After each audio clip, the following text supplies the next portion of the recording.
Good afternoon. My name is Bernadette Perez, and this is my integration video blog.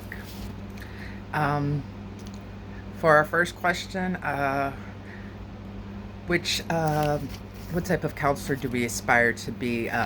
It was in comparison to the pastoral, biblical, a professional counselor with Christian like worldviews, and then a biblical pastor.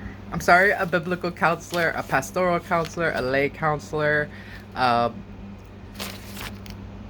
Let me see, lay counselor, a Christian counselor. I can't believe I forgot that one. But the one I relate to the most would be the professional counselor with a Christian worldview, a Christian-like worldview. The biblical, perspective on things, the outlook on things, because biblical counselor, they their whole thing is to love and serve God. And I mean, I was brought up in the Catholic faith and Catholicism. I went to Catholic school, except for high school. I went to Catholic undergraduate school, St. Louis University, and then I'm at Liberty. I ended up in Christian and Catholic universities. It was a coincidence, and but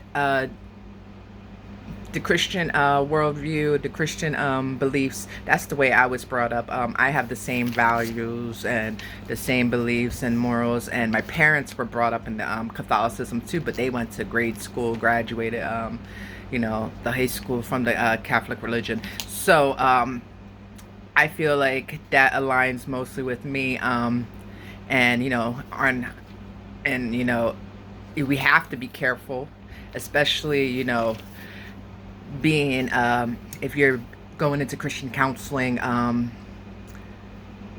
pastoral counseling, etc., because especially with the 41B, you have to make sure that you don't impose your beliefs, your religion, and your views onto your client. And I know that me personally, I'm going to have, I do have my beliefs and my Christian beliefs. And so when I'm working with my clients, I have to make sure that, that I don't, impose mine onto my clients. So I know that, as far as, the ethics, the code, I have to make sure that, I follow the same, prescriptives as everybody else. The next question would be, as far as integration model, how do my views align with it?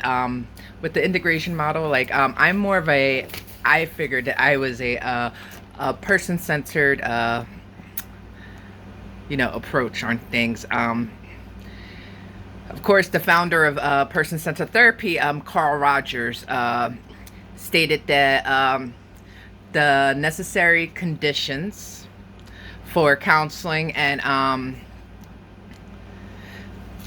they basically are held only within your therapeutic relationship itself. So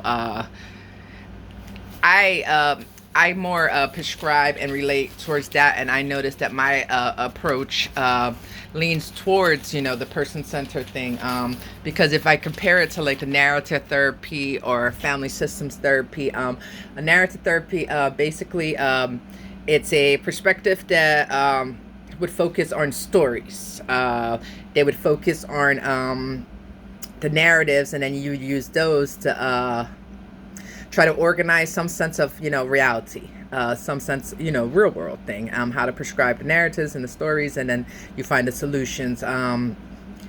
Counselors that operate from that perspective or approach are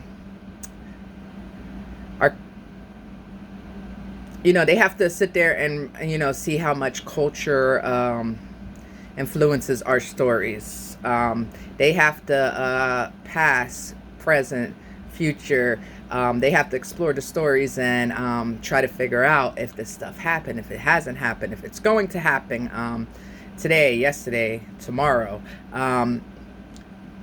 They also, in the sessions, the counselors have to listen for lies, omissions, particular items that make, that you can find the problems within the stories. They also, you basically have to re-author the whole story and creation, and I don't see myself going towards more of that approach. Spirituality is more of like, to me it's mysterious. But it's real to me. Like, I know God's real. Um, and it offers, a lot of, refuge. It offers healing. It offers, happiness. It offers all this hope, a deeper sense of purpose, your purpose of life, what do you have to do? And I know, especially in a world today where there's so much disparity, and, you're looking for yourself and you're trying to seek the answers, you know,